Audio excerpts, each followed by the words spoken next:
there are moments in our lives that we have to make greater decisions that would change our lives. I know minsan napakahirap nito sa mga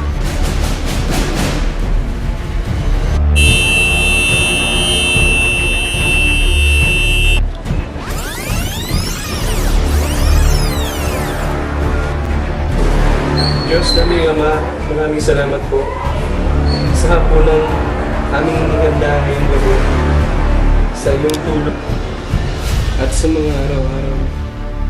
May mga bagay na alam nating mali, pero pinipili pa rin natin gawin.